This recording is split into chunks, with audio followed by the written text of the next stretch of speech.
Good morning. Today we'll be talking about childhood obesity, which is something a lot of people don't think that much about. Thank you, Dr. Oyeyemi, for coming on the program. It's a pleasure to have you with us today. Thank you very much, Ma. It's a pleasure to be on Doctors on Air. I consider it a privilege. Thank you so much. Now, you're a pediatrician, a consultant pediatrician. And, Yes. some people are thinking, you know what, in today's world, people are not eating, people are starving, no money, no naira, no this, no that. Why are you talking about obesity? We don't have a problem with obesity. And particularly not in children. We talk about marasmus, talk about kwashiorkor. That's what we want to hear about. But, childhood obesity is something that is a global phenomenon. Yes. Obesity is actually a problem globally. And as we had spoken about, the World Obesity Day is coming up on March 4th, and your passion as a pediatrician is to talk about this.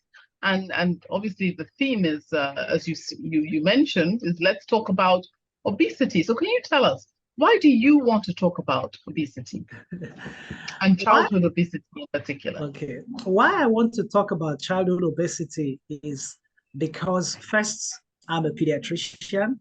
Number two, we are seeing increasing number of children with obesity. And most recently, I looked at, in a particular unit where I see children, about 1 out of 3 children are either overweight or obese. About 1 out of 4 are obese already. And so it's something that is with us in children. And besides that, I think very recently I saw my first child that I was seeing that was having hypertension from being obese. So, what we know about hypertension in children is either maybe they have a kidney problem but a child having hypertension, and this child has been started on medication. I've seen a child very recently who had hip replacement on account of obesity. And and many more. I've seen children with diabetes that are due to obesity. So I think no parents will, I am not happy to manage. I don't want parents to push their children by what they do into having children that will have hypertension, diabetes, hip replacement at very young age. So that's why I think I want to talk about it, to encourage our mothers to do what is right for their children. It's preventable. Obesity is preventable. Wow. Now, can you just define what is childhood obesity? How do you define it for people to know when a child is obese? Now, I think what we do as pediatricians, in adults, if the BMI is greater than 30, you say someone is obese. But for children, because we know that their BMI change over time.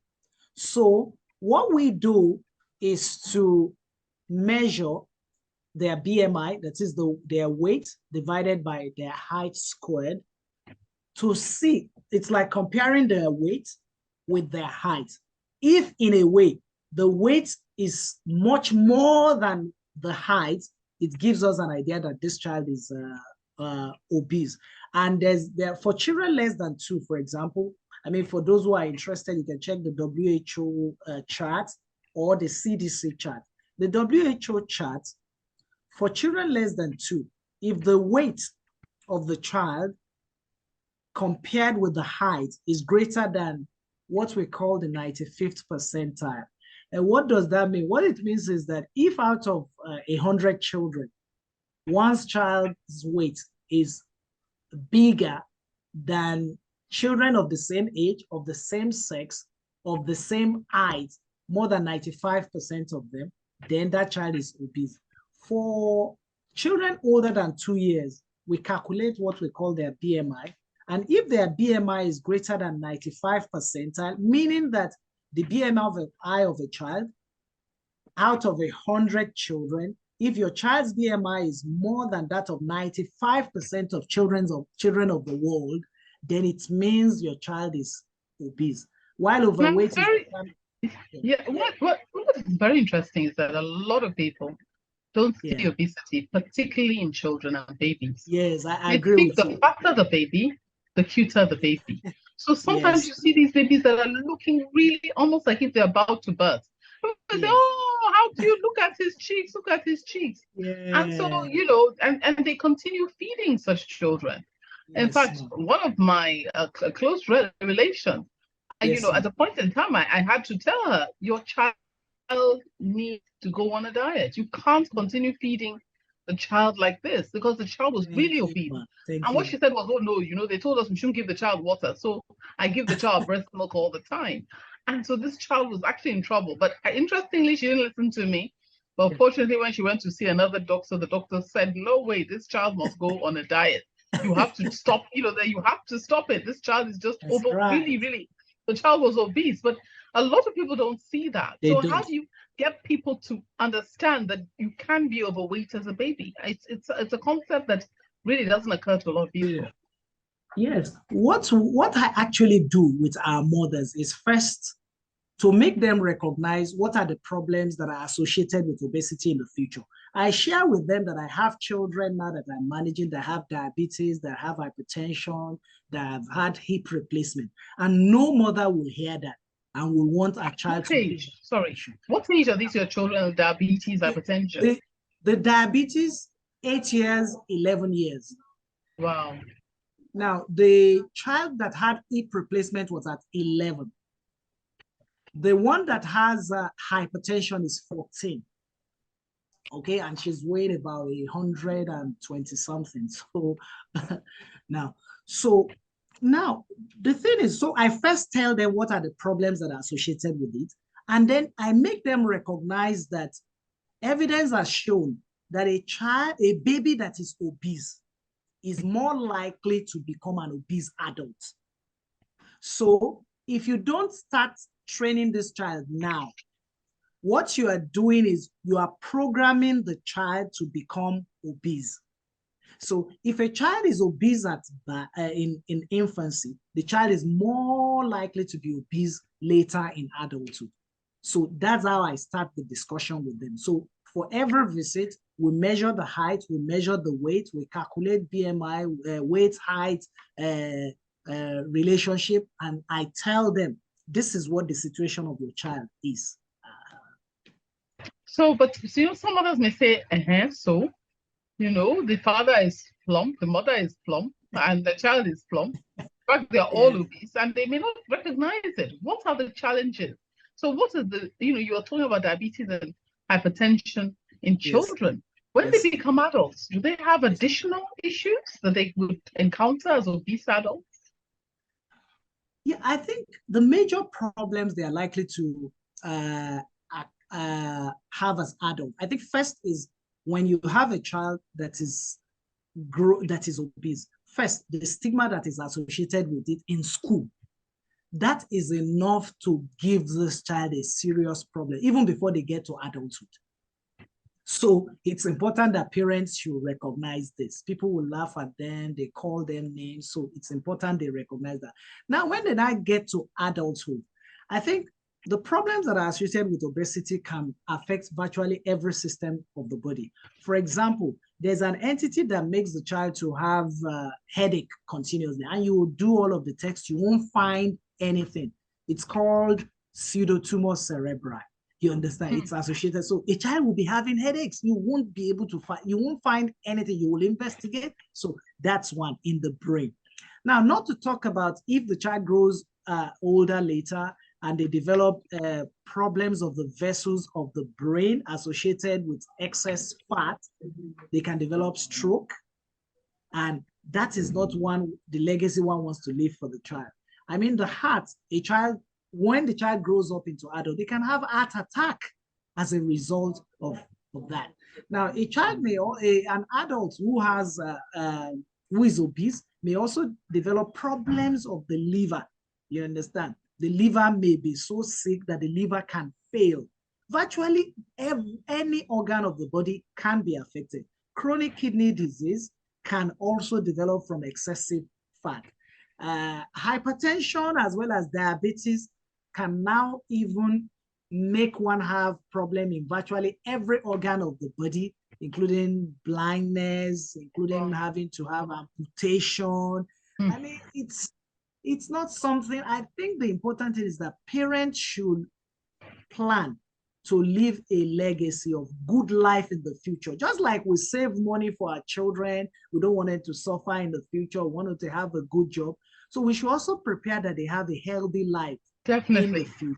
So these are the long-term consequences of having childhood obesity.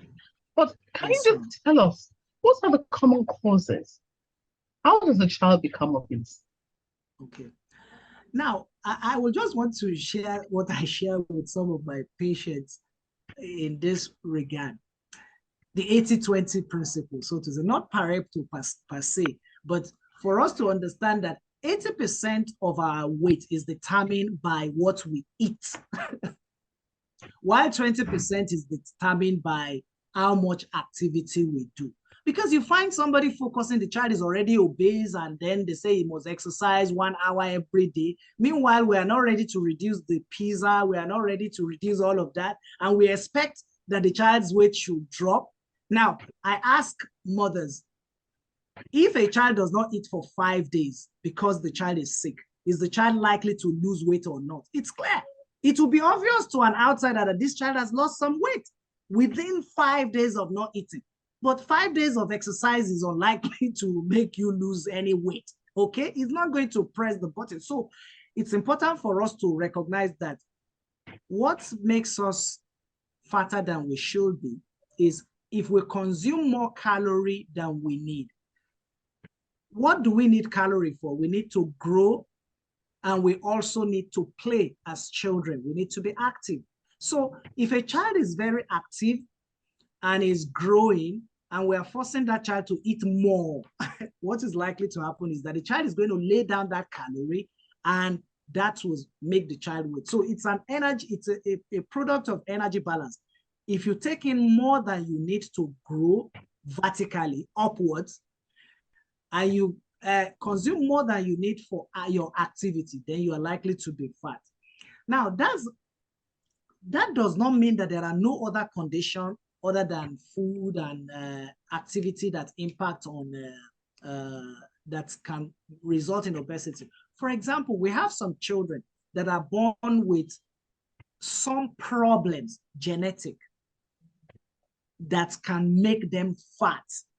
They inherited it in their gene, not I mean, they usually have problems that many times the parent don't even have that. Okay, so it occurs spontaneously. So those kind of conditions can result in weight loss. If a child has a problem with hormones in the body, that can also result in obesity. If a child has, let's say, is sick in a way, maybe mentally retarded, and you can't control what the child eats, it's likely to lead to obesity. So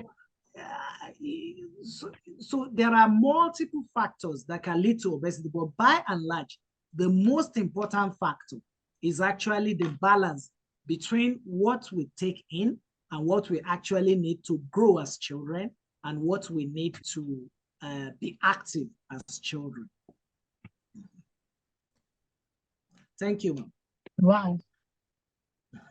I think that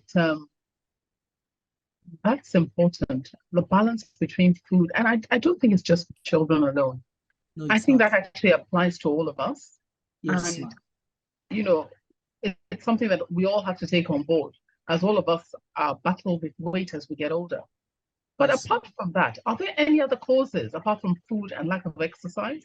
Are there things like medications? What other things can cause obesity? Because sometimes they say, no, it's their hormones, you know? How common is it, or how possible is it that there could be a hormone imbalance, or it could be drug-induced, that obesity happens in children? Now, I think the first thing is that how many children actually have hormonal problems? They're so few. So it's true that children can have hormonal imbalance as a cause of their overweight, but the number of children with hormonal problem are so few. I mean, we can see from endocrine clinic. I mean, there are very few children with endocrine problems. So, but I mean, so it's very unlikely that most children that are obese, it's unlikely to be due to their hormone. It's unlikely to be due to their genes. It's unlikely to be due to drugs. What drugs do children take? We are the adults are the one that take medicine for certain condition.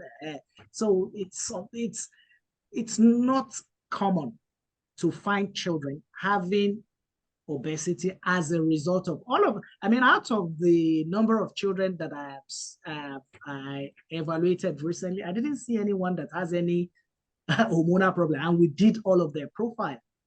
So it's not something that is common. It's more likely to be due to an imbalance between intake and what we make use of. Wow, thank you very much, Dr. Oyeyemi. It's been interesting talking about it, but there's just so much more to the causes of obesity. Some people say it's genetic. You see Yes. a plump father, a plump mother, and a plump child. How common is genetics? And how important is what I call socialization? As I have said earlier on, genetics as a cause of, I mean, looking at the kind of obesity we have now that has become an epidemic, it is not the genetic kind of, let me say, obesity that is now an epidemic. So we know that the kind of obesity that we have now that is fueling the epidemic is not genetic in origin, because the genetic conditions are clearly defined and they have features that will tell you that this is a genetic disorder. One of them, for example, is what is called Prader-Willi syndrome. The child will have mental retardation. And what we're seeing here, we're not seeing children with mental retardation and all of that. So it's important that we just recognize that, yes, genetics can play a role, but the kind of epidemic The of overwhelming. yes, it's not The explained by overwhelming genetics. It's not explained. Now, in terms of socialization, in terms of socialization, you will notice that nowadays, what do children do? A child is in the consulting room, and all that the child will do throughout that consultation is the child is working on maybe an iPad. Every 2-year-old has an iPad. So that is what the child is doing throughout consultation. So when the child gets out, that's the same thing. When the child is in the car, the child does not look around. When the child is at home, the child doesn't go out to play. The child doesn't ride bicycle. I was talking to one person, and I said, where are the bicycle we used to ride in our living room, the tricycle? We used to ride in the living room. I think it's like almost completely gone. So everybody will be on an iPad. So we don't socialize again. We don't go out. Of course, there are some parents that actually work hard on that, but we need to, there's increased sedentary. I will sit down to do most of our activities. So that is affecting us seriously. Seriously. Now, Mrs. Olanrewaju, thank you for coming on. You're a dietitian and a nutritionist, and I know you're passionate about this issue of childhood obesity. What are your recommendations? What is a healthy meal? Because back in our days, obesity was not common when we ate what we had. But with the westernization, there just seems to be an increasing problem. So what do you recommend? How can we prevent obesity or even cure obesity through eating the right foods? Okay, thank you for having me. Basically, I would blame parents for not encouraging children to eat healthy, because you find out that these days, most parents don't even encourage their children to eat vegetables. While back in the days, you find out that adults and the young ones, they eat vegetable regularly. But now these days, you find children, they want to have fizzy drinks, they want to have pizza, they want to have fast food. So it's always good to encourage parents that when you're going for grocery shopping, take your children along. Let them pick out healthy fruits, healthy vegetables, and even in the preparation of the food, let them be there and encourage them and give them the knowledge by sharing with them importance of eating healthy. And you asked, what is healthy eating or eating a balanced diet? That's eating food that contains all food groups.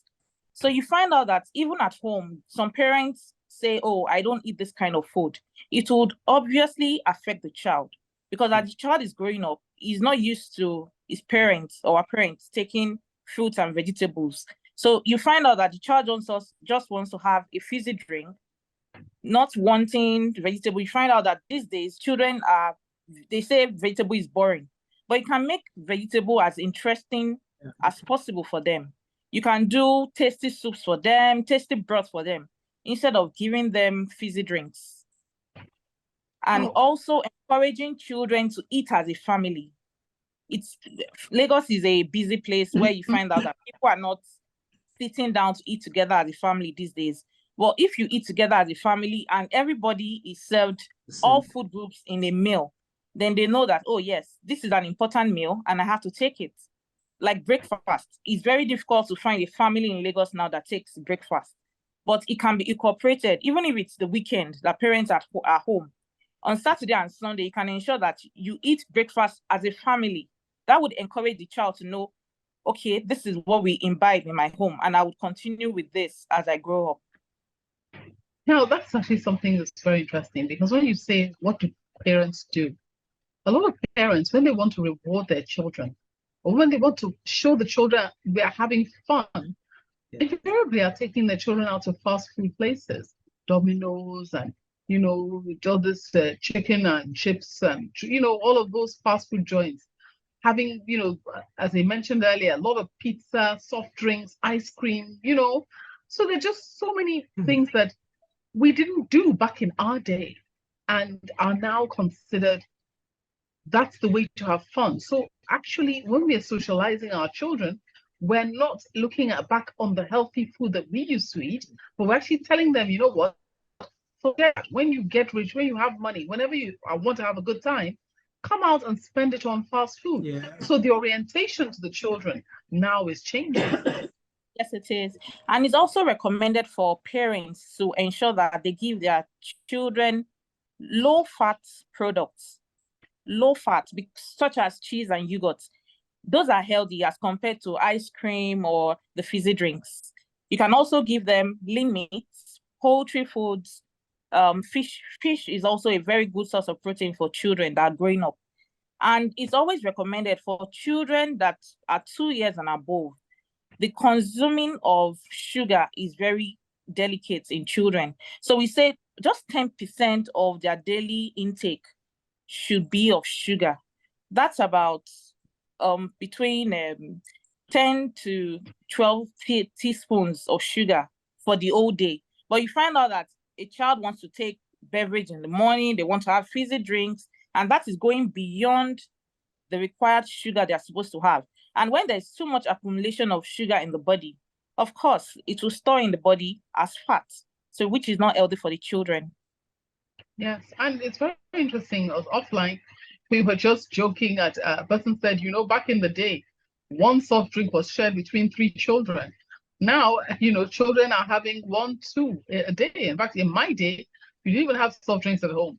You went to parties to have soft drinks. So it's actually very interesting the way it is. Now, unfortunately, time is far spent. It's been, amazingly quick time. So, Dr. Oyeyemi, do you have any last words for our listeners? Okay, one last word I have for our listeners: our mommies should stop forcing us to finish our food. Okay. So if we think we're okay, they should not force us to finish our food. It's actually the body telling our mommy that this child has had enough. So if we don't force these children to finish their food, once they have had enough, they self-regulate, but we still force them that they must finish the food. The child is okay. You don't need to start chasing a child all over the place to come and eat his food. If a child has enough energy to be running around, the child has enough food to eat. That's one thing I would like to call our parents' attention to.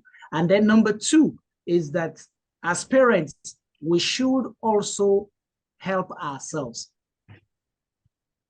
And how do we help ourselves? We should imbibe healthy eating habits, because it's what we do that these children will do. So when parents come to say that, oh, I'm fat, that's why my child is fat, it's not necessarily because of gene. It's because the food you eat is the food that your children eat. That was what your father gave you, and so on and so forth. So it's not genetics that we blame. So those are my thoughts. Thank you, ma'am. Thank you very much. Thank you for watching. Please like, share and subscribe for new video updates.